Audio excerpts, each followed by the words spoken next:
सनोबर खान ने वहां आने के लिए ऐसे वक्त का इंतखाब किया था जब मजबूरी से जागने वालों के अलावा किसी की आंख खुली न रहती। मगर कारी गुलाम मोहम्मद की एहतियात काम आ गई थी। रात 2:30-3 बजे का वक्त होगा जब दरवाजे पर हल्की सी दस्तक हुई। एक स्नाइपर यूं भी एक आंख खुली रखकर सोने का आदी होता है। मैं फौरन उठ बैठा।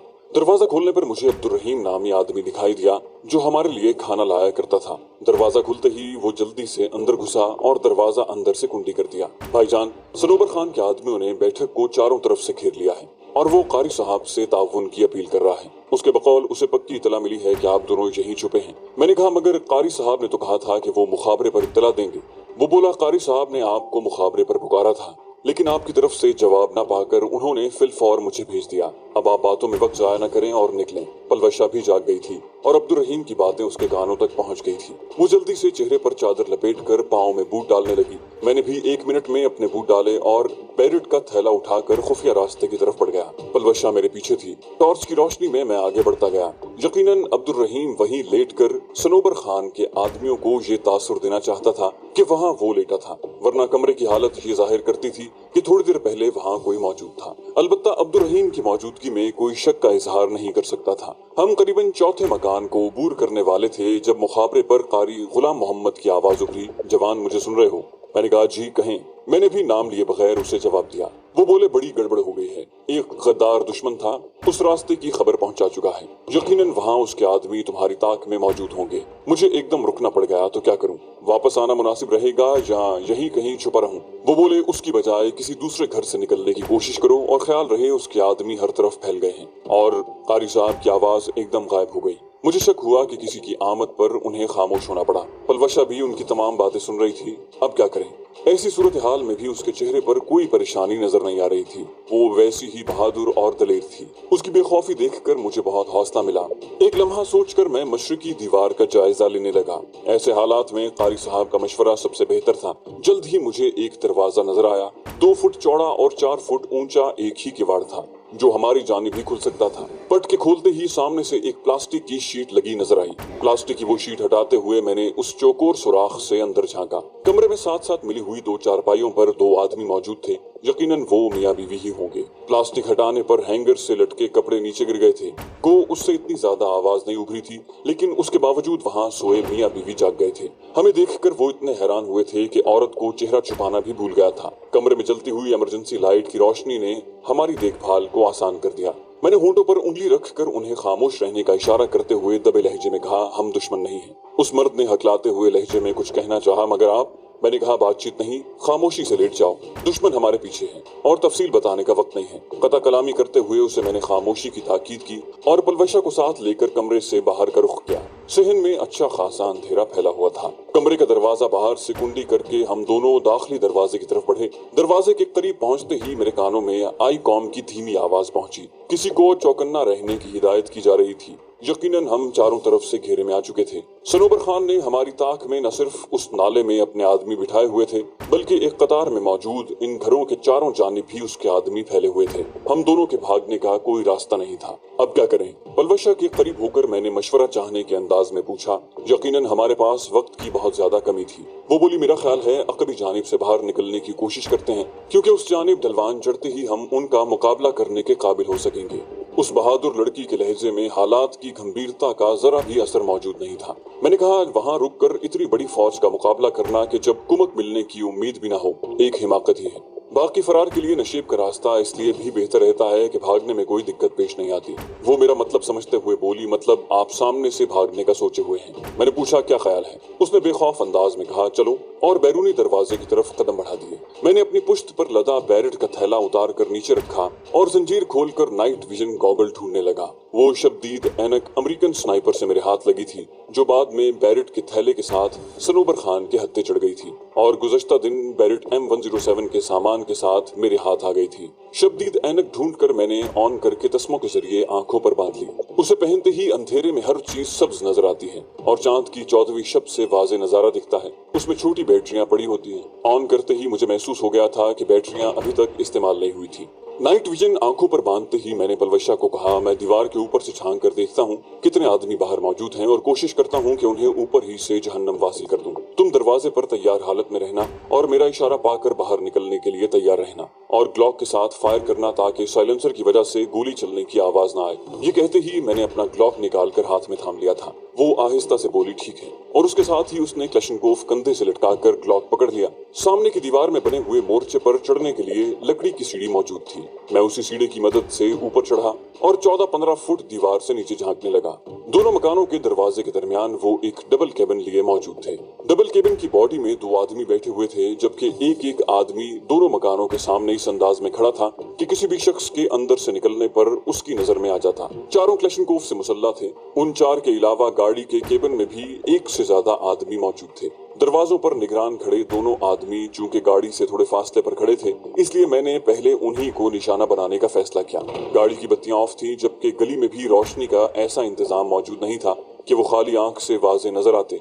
ग्लॉक सीधा करके मैं उस आदमी के सर का निशाना साधने लगा जो उस मकान के सामने खड़ा था जिसमें मैं और पलवशा छुपे हुए थे। पिस्तौल और राइफल के फायर में बुनियादी फर्क ये होता है कि पिस्तौल से निशाना साधते वक्त राइफल की तरह उसकी रेयर साइड से आंख नहीं लगानी पड़ती, बल्कि 1 या दोनों हाथों में पिस्तौल को सीधा थामकर अंदाजे से निशाना लेना पड़ता है। ठक की हल्की सी आवाज अगर उनके कानों में पड़ी भी थी तो वो तवज्जो नहीं दे पाए थे, लेकिन उनके साथी के गोली खाकर गिरने के धमाके की आवाज गाड़ी की बॉडी में बैठने वाले उसके साथियों तक जरूर पहुंच गई थी। ओए बहराम खान, खड़े खड़े नींद तो नहीं आ गई?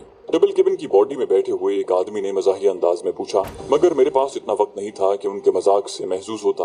मैंने फौरन ग्लॉक की बैरल दूसरे मकान के सामने खड़े हुए आदमी की जानिब मोड़ दी और अगले ठक के साथ वो भी नीचे गिर गया।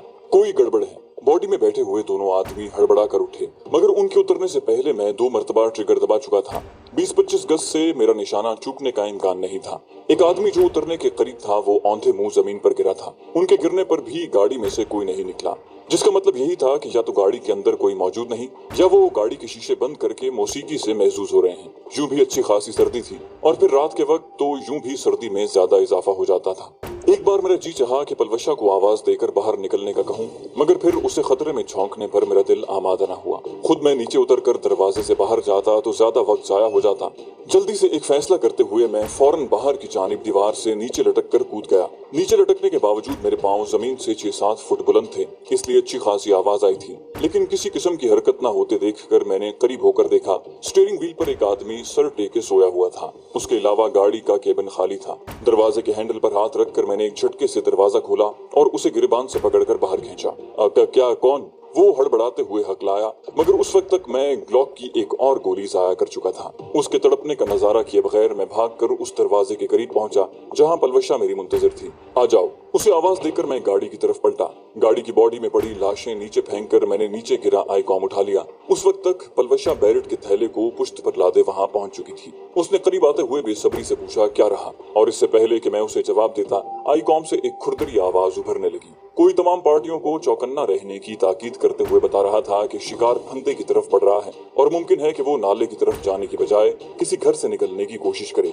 बताने वाले तक शायद हमारे अब्दुल रशीद की बैठक से निकलने की खबर अभी पहुंची थी। गो उसने अपने साथियों को निहायत मुफीद मशवरा देते हुए खतरे से आगाह करने की कोशिश की थी, मगर बेचारा जरा लेट हो गया था और उसका खैरखाही से भरा मशवरा उसके साथियों के काम ना सका। मैंने पलवशा की बात का जवाब दिए बगैर उसे गाड़ी में बैठने का इशारा किया और खुद स्टीयरिंग संभाल लिया। बैरेट का थैला अकबी नशिस्त पर फेंकते हुए उसने मुझे दूसरी नशिस्त की तरफ धकेलते हुए कहा, गाड़ी मुझे चलाने दो। आपका निशाना मुझसे कई गुना बेहतर है और मैं आपसे ज्यादा रास्तों से वाकिफ हूँ। मैं बहस किए बगैर दूसरी नशिस्त पर मुंतकिल हो गया। पलवशा ने कंधे से लटकी हुई क्लैशनकोफ मेरी गोद में फेंकी और साथ ही गाड़ी के करीब गिरी हुई लाशों की गन्ने और उनके बेंडोरियल से फालतू मैगजीनें भी निकाल कर बैरेट के पास फेंक दी। ऐसे हालात में उसका दिमाग बहुत तेजी से काम करता था। यकीनन हथियारों और एमुनिशन की हमें सख्त जरूरत थी। वो अंदर बैठकर गाड़ी स्टार्ट करने लगी, जबकि मैं नाइट विजन आंखों से हटाने लगा क्योंकि अब उसकी कोई खास जरूरत नहीं थी। गाड़ी स्टार्ट करते ही उसने मशरकी जानिब मौजूद एक मकान के दाएं तरफ बने रास्ते पर गाड़ी बढ़ा दी। आईकॉम सेट से किसी की आवाज आई, दिलबर खान कहाँ चल दिए? यकीनन ये आखिरी मकान के सामने खड़ी हुई पार्टी का कमांडर पूछ रहा था। मैंने उसे जवाब देने की तकलीफ गवारा नहीं की थी। दिलबर खान जवाब क्यों नहीं दे रहे? दिलबर खान, दिलबर खान। वो मुसलसल उस साथी को पुकारने लगा जो हर किस्म के सवालों जवाब से बहुत दूर जा चुका था। एक नई आवाज ने पूछा, दिलबर खान जवाब क्यों नहीं दे रहे? और इस मर्तबा भी दिलबर खान की कोई आवाज न उभरते देखकर उसी आवाज की तरफ से पूछा गया, तोरखम जान, उसका रुख किस तरफ है? आवाज आई, कमांडर, उसकी गाड़ी मशरकी जानिब नशेब में उतर रही है। कमांडर की चीखती हुई आवाज उभरी, उसका पीछा करो तोरखम जान। और फिर वो किसी दूसरे को पुकारने लगा, वजीर खान, दिलबर खान की गाड़ी आपकी तरफ आ रही है, तुम अपने साथियों के साथ सड़क पर होकर उसे रोको। वजीर जान का अस्बाती जवाब उभरा, जी कमांडर। एक आवाज आई, कमांडर, उस गाड़ी में दिलबर खान नहीं है, उसकी और उसके साथियों की लाशें यहाँ बिखरी पड़ी हैं। यकीनन तोरखम को हमारा पीछा करने के लिए उस मकान के करीब से गुजरना पड़ा था जहाँ दिलबर खान और उसके साथियों की लाशें मौजूद थीं। कमांडर की आवाज में गैज़ो गज़ब भरा हुआ था, जाने ना पाए। हम दोनों खामोशी से उनकी बातें सुनते रहे। थोड़ा सा नीचे आकर पलवशा ने गाड़ी का रुख अंगूर अड्डे की बजाय मुखालिफ समत में मोड़ दिया। तोरखम की आवाज आई, वो डमरियानी की तरफ मुड़ गए हैं। कमांडर ने कहा, तुम ताक़ुब में रहो, हम भी आ रहे हैं। मुझे बाएं जानिब दो गाड़ियों की रोशनी नजर आ रही थी जो नशेब में उतर रही थी।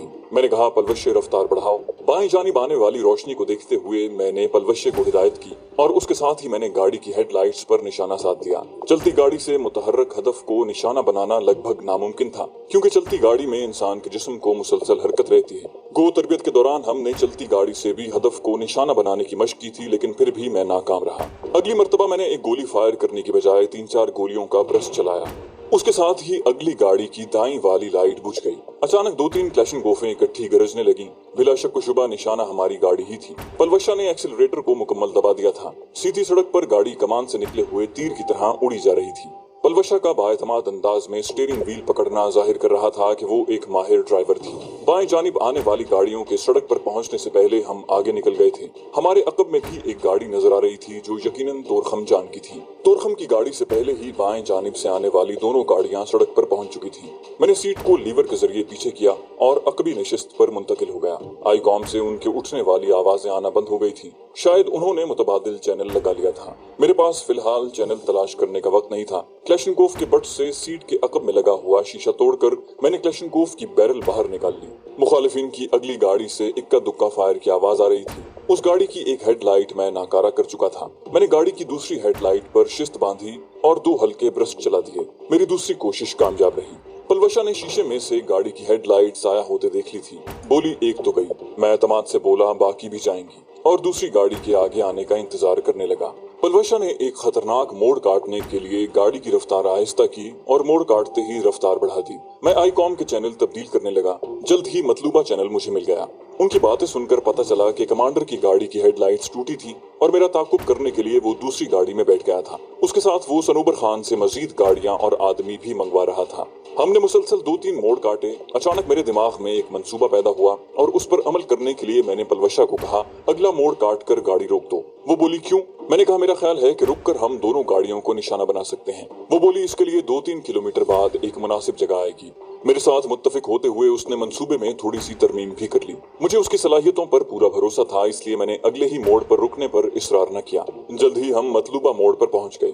वो मोड़ इतना खतरनाक तो नहीं था, लेकिन उसके दाएं तरफ मौजूद खड़ी ढलान काफी खतरनाक थी, जहां से गिरने की सूरत में गाड़ी 50-60 फुट नाले में जा गिरती। सड़क के बाएं जानिब भी ऐसी ही ढलान मौजूद थी जिस पर गाड़ी का चढ़ना नामुमकिन था।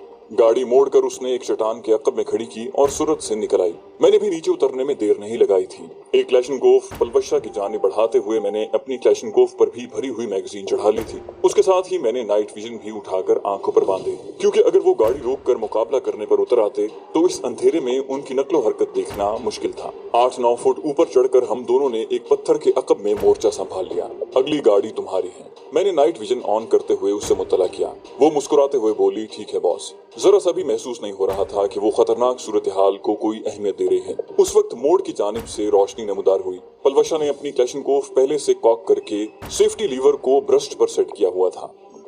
सेफ्टी लीवर के 3 काम होते हैं। जब सेफ्टी लीवर सेफ पोजीशन पर लगाया हो तब ट्रिगर दबाने से फायर नहीं होता।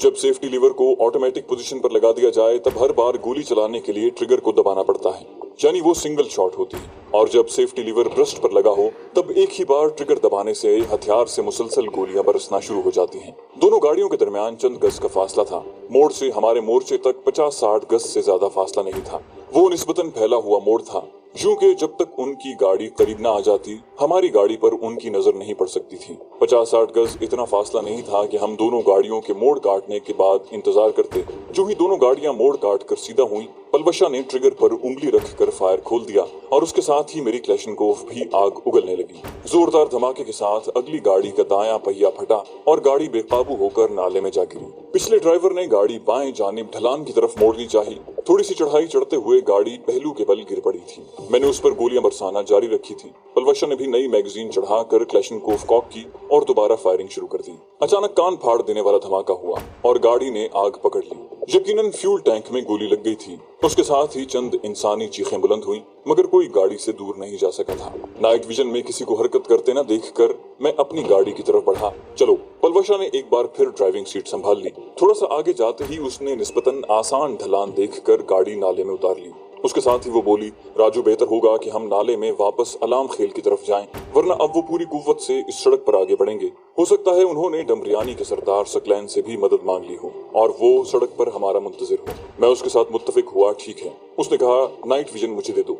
उसने हेडलाइट्स ऑफ करके मेरी तरफ हाथ बढ़ाया। नाइट विजन उसके हवाले करने की बजाय मैंने उसके सर पर बांध दिया। उसने कैबिन के अंदरूनी लाइट बुझाते हुए तारीफी लहजे में कहा, बड़ा साफ नजर आ रहा है। हम सरोवर खान की तबाहशुदा गाड़ियों की जगह से आगे बढ़े तब मुझे कुछ इत्मीनान महसूस हुआ, क्योंकि अगर उनकी कुछ और गाड़ियां वहां तक पहुंच गई होती तो एक जगह पर रुके होने की वजह से वो नाले में जाती हुई हमारी गाड़ी देख लेते। अलबत्ता सफर की हालत में उन्हें अंधेरे नाले के बीचों बीच चलती ऐसी गाड़ी नजर नहीं आ सकती थी जिसकी हेडलाइट्स बुझी हों। नाइट विजन से इतना भी वाज़े नजर नहीं आता कि पलवशा गाड़ी को तेज चला सकती। यूं भी नाले में बिखरे छोटे बड़े पत्थर अच्छी खासी रुकावट पैदा कर रहे थे। थोड़ी देर बाद हमें अलाम खेल की तरफ से 3 गाड़ियां हरकत करती नजर आईं। उन्हें देखते ही पलवशा ने गाड़ी रोककर इंजन बंद कर दिया। गो इसकी कोई खास जरूरत नहीं थी, मगर वो जरा सा भी खतरा मोल नहीं लेना चाहती थी। गाड़ियों के गुजर जाने के बाद वो दोबारा चल पड़ी। जल्द ही हम अलाम खेल के मज़ाफात में पहुंच चुके थे। अलाम खेल से आगे बढ़ने के बाद पलवशा ने गाड़ी को सड़क पर चढ़ाने की कोशिश नहीं की थी, क्योंकि हमें खतरा था कि उन्होंने कहीं अंगूर अड्डे से कोई नफरी वगैरह न मंगवा ली हो। अलाम खेल से थोड़ा आगे जाते ही उसने मशवरा चाहा, अब कहाँ जाना है। मैंने कहा, अंगूर अड्डे या रिगज़ई चलते हैं। वो कहने लगी, इसके लिए गाड़ी सड़क पर चढ़ाना पड़ेगी। मैंने कहा, ठीक है। इससे पहले कि वो कोई मुनासिब ढलान देखकर गाड़ी को सड़क की तरफ मोड़ती, हमें दूर से दौड़ती हुई रोशनियां नजर आईं। वो करीबन 4 गाड़ियां थी और अंगूर अड्डे से अलाम खेल की तरफ आ रही थी। पलवशा ने गाड़ी रोककर एक मर्तबा फिर इंजन बंद कर दिया, जबकि मैं आईकॉम सेट के साथ छेड़खानी करने लगा। जल्द ही मुझे दुश्मनों की फ्रीक्वेंसी मिल गई। हम अलाम खेल पहुंचने वाले हैं सरदार। दूसरी तरफ से आवाज आई, जहां रुकने की जरूरत नहीं, सीधा आगे निकलते जाओ। कमांडर दोदा खान 3 गाड़ियां लेकर उनके पीछे गया हुआ है। अपनी 2 गाड़ियां और उनमें मौजूद आदमी धोखे से तबाह हो गए हैं। एहतियात से जाना और इस बार उन खबीसों को बख्शना नहीं। सनोबर खान की आवाज पहचानने में मुझे जरा भी दिक्कत नहीं हुई थी। बाएतमाद लहजे में जवाब मिला, बेफिक्र रहें सरदार। अगर आपको यहाँ कुछ आदमियों की जरूरत है तो मैं एक गाड़ी यहीं छोड़ देता हूँ। वो जो कोई भी था यकीनन उन्हीं गाड़ियों में मौजूद था जो अभी अंगूर अड्डे से अलाम खेल पहुंची थी। सरदार बोला, नहीं, मेरे साथ सुधीर खान और बादशाह गुल मौजूद हैं। ज्यादा बंदों की जरूरत उसे घेरने के लिए पड़ेगी, इसलिए तमाम गाड़ियां साथ ले जाओ। और हाँ, जिंदा लाने की जरूरत नहीं। खबासत भरे लहजे में पूछा गया, वैसे लड़की को चंद दिन जिंदा रखने में क्या हर्ज है। सनोबर खान ने हंसते हुए कहा, तुम नहीं सुधरोगे शालम खान। उस खबीस को गोली मारते ही पलवशा खान को सीधा यहाँ ले आना। मेरा ख्याल है उस खबीस SS से ज्यादा हक हमारा है। शालम ने मकरू लहजे में कहा, शुक्रिया सरदार। उसी वक्त हमें उनकी गाड़ियों की अकबी रोशनी अलाम खेल से आगे की तरफ हरकत करती नजर आई। पलवशा ने अजीब लहजे में कहा, राजू क्या ख्याल है। मुझे उसकी बात की तह तक पहुंचने में देर नहीं लगी थी। मैंने कहा, बेवकूफ मत बनो। वो बोली, सिर्फ 2 मुहाफिज उसके साथ हैं। उसके वहमो गुमान में भी नहीं होगा कि हम उसके पास पहुंच जाएंगे। मैं नीम दिली से बोला, पलवशे, बगैर किसी मंसूबे के सनोबर खान पर हाथ डालना मुनासिब नहीं होगा। वो मुसिर रही, राजू ये मौका फिर हाथ नहीं आएगा। मैं ज्यादा देर उसकी बात न टाल सका। मैंने कहा, चलो। खुशी से चहकते हुए उसने गाड़ी सड़क पर चढ़ा दी। शुक्रिया राजू। वैसे लाया अमल क्या होगा। मैंने कहा, उनकी गाड़ियां आ जा रही हैं, बस सीधा हवेली के दाखिली दरवाजे की तरफ चलती जाओ। यूं भी ये उन्हीं की गाड़ी है। उसने मेरी तायद में सर हिला दिया। मेरा इरादा भी यही है। बैठक के दरवाजे पर पहुंचते ही उसने कैबिन की अंदरूनी रोशनी बुझा दी। जेली खिड़की खोलकर चौकीदार ने बाहर झांकते हुए पूछने की कोशिश की, अंदर जाना है। साइलेंसर लगे ग्लॉक ने उसका फिक्रा पूरा ना होने दिया। उसका बालाई धड़ खिड़की से बाहर आ गिरा। मैं जल्दी से खिड़की खोलकर बाहर निकला। चलो उतरो। पलवशा मेरे कहने से पहले हरकत में आ चुकी थी। उसे अपने अकब में रखते हुए मैं आगे बढ़ गया। सहन के जुनूब मगरबी और शुमाल मशरकी कोने में दो बड़े एनर्जी सेवर लगे अंधेरे से बरसरे बेकार थे। अंदर दाखिल होते हुए मैंने चौकीदार की लाश घसीट कर दरवाजे से अंदर की। पलवशा ने अंदर घुसते ही जेली खिड़की बंद कर दी थी। बैठक के अंदर मुलाजिमों का एक कमरा रोशन था और उसका दरवाजा भी खुला था। ये वही कमरा था जहाँ पलवशा ने लड़के को कैद किया था। उसके साथ VIP कमरे से भी रोशनी झलक रही थी। इस कमरे में सनोबर खान होगा। मेरे आने से पहले अंदर न जाना। मैंने पलवशा को VIP कमरे की तरफ जाने का इशारा किया और वो सर हिलाते हुए दबे कदमों उस जाने बढ़ गई, जबकि मेरा रुख सनोबर खान के मुहाफिजों के कमरे की तरफ हो गया। दरवाजे के करीब पहुंचते ही मेरे कानों में आईकॉम सेट की खड़खड़ाती आवाज गूंजी। वो हमारी तलाश में निकली हुई पार्टियों की बातें सुन रहे थे। उसके साथ ही उनके हालात हाजरा पर गुफ्तगू भी जारी रही। वैसे मुझे तो शक है कि वो मलिक सकलैन की सड़क पर पहुंचने से पहले ही डम्बरियानी से आगे गुजर गए होंगे। दूसरी आवाज वाले ने कहा, नामुमकिन, इतनी जल्दी वो डम्बरियानी से आगे नहीं जा सकते। मेरे पास उनकी गुफ्तगू सुनने का वक्त नहीं था। एकदम पिस्तौल तानते हुए मैं अंदर दाखिल हो गया। वो दोनों अपनी क्लैशनकोफें चारपाई के साथ खड़ी करके सिगरेट के कश लगा रहे थे। कमरे में फैली हुई सफेदे की लकड़ी के जलने की बू जाहिर थी कि वो चरस के भरे हुए सिगरेट पी रहे थे। उन दोनों को मैं पहले से जानता था कि वो हर वक्त सनोबर खान के साथ साए की तरह जुड़े रहते हैं। मुझे देखते ही वो उछल कर खड़े हो गए। तुम? हाँ, मैंने सोचा कहाँ कहाँ मेरी तलाश में खार होते रहोगे। चलो मैं खुद ही तुम्हारे पास पहुंच जाता हूँ। चैनल को सब्सक्राइब कीजिए और बेल आइकन पर क्लिक कीजिए ताकि आपको तमाम वीडियोस फौरन मिलती